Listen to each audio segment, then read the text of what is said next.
বাংলাদেশের বিভিন্ন শিক্ষা প্রতিষ্ঠানে চলমান সহিংসতা, নির্যাতন ও মানবাধিকার লঙ্ঘনের প্রেক্ষাপটে সোচ্চার টর্চার ওয়াচডগ বাংলাদেশের উদ্যোগে আয়োজিত দিনব্যাপী জাতীয় কর্মশালা অনুষ্ঠিত হয়েছে। সোমবার ঢাকা বিশ্ববিদ্যালয়ের কলা অনুষদের শহীদ মোফাজ্জল হায়দার চৌধুরী সভাকক্ষে এই কর্মশালা অনুষ্ঠিত হয়।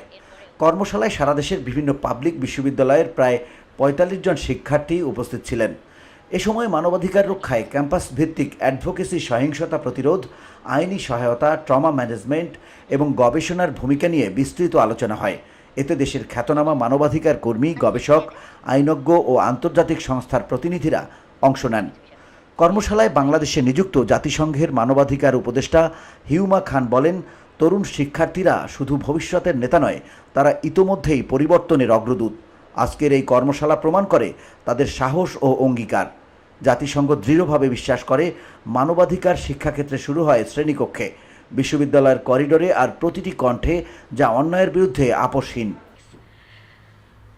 Then it comes to the security agencies. My experience from the past, when we tried even campus torture issues to be filing an FIR, I remember that most students were not successful in lodging their complaint. I'm talking about before July last year, because police will not take their complaint, and they were also biased towards the power that time we had. Now it should not be that they are biased to another power. So now it's time, because reform is taking place, for you as human rights activists to push for a system that where the police is not taking instruction from political parties, but taking instructions from a hierarchy that is independent of politics to an extent. There is no interference that if this person locked up, a political leader, tomorrow he will be transferred to a very difficult place. This system should change. Transfer, posting, promotion, they should become more independent of the political interference. So those are the areas I think as Bangladeshi youth activists you should be promoting. I know that this is our first meeting, so I'm not going to take a long time. I just wanted to thank you once again, and we look forward to having more collaboration with you in building what you want to achieve and supporting you in your endeavors. কর্মশালায় কানাডার রেজিনা বিশ্ববিদ্যালয়ের সহযোগী অধ্যাপক doctor Mohammad Asadullah বলেন, শিক্ষার্থীদের মধ্যেই আছে সমাজ পরিবর্তনের শক্তি। আজকের কর্মশালায় যে গভীর সচেতনতা ও বিশ্লেষণী দৃষ্টিভঙ্গি দেখা গেছে, তা প্রমাণ করে বিশ্ববিদ্যালয় মানেই কেবল জ্ঞান চর্চা নয়, বরং মানবিক মূল্যবোধের চর্চারও কেন্দ্রবিন্দু। On social media, it is extremely important. Somebody you found an extraordinary case, you know that if you publish it, you will get so many likes. Without due diligence, without paying attention to all the information, then you will do extraordinary disservice to your purpose, to your mission, to your vision. So please be, what Huma mentioned, responsible in your social media activism. It is so seductive. Social media is like porn addiction right now. You want to see how many, if you posted something, your likes is 5k, you want to make it 100k, so how do you make it? You want to get this a kind of dopamine release. I don't know whether you know, there's one specific term in the field of addiction. It's like you want to get more high and more high, more high. It never happened, but you try and you try.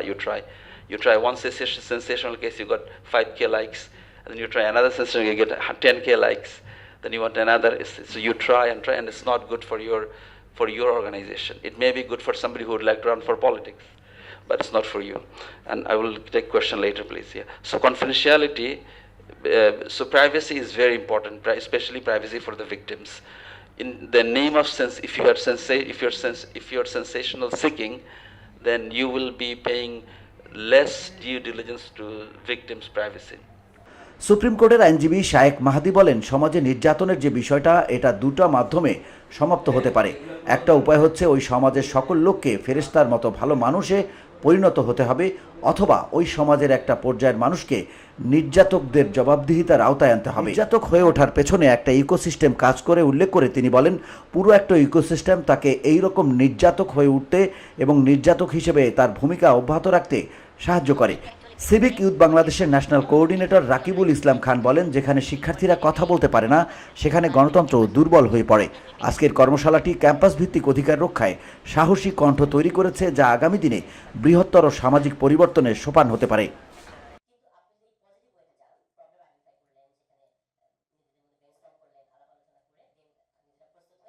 আমাদের কর্মশালায় সোচ্চার torture watchdog বাংলাদেশের সহকারী পরিচালক সুমাইয়া তাসনিম বলেন, অধিকাংশ সহিংসতার পেছনে অব্যক্ত মানসিক ক্ষত থাকে। ট্রমা ম্যানেজমেন্টের গুরুত্ব নিয়ে আলোচনা করে আজ আমরা দেখেছি কেবল শারীরিক নয়, মানসিক সহায়তাও মানবাধিকার রক্ষার অপরিহার্য অংশ। VOD Bangla news desk. আমরা আসলে করিটা কি, অনেক ক্ষেত্রেই আমরা দেখি ক্যাম্পাসে সিভিক এঙ্গেজমেন্টের অনেক জায়গা আছে এবং অনেকেই করে সেটা কিভাবে করি আমরা? ধরেন বসুন্ধরা, উত্তরা, বনশ্রী, কুড়িল ও বাড্ডা সহ রাজধানীর বিভিন্ন স্থানে অভিজাত ও অত্যাধুনিক মানের ফ্ল্যাট কেনার এক নির্ভরযোগ্য প্রতিষ্ঠান প্লেজেন্ট প্রপার্টিজ লিমিটেড। তাই আপনার স্বপ্নের আবাসনের জন্য আজই যোগাযোগ করুন। Pleasant Properties Limited, where destiny matures eventually.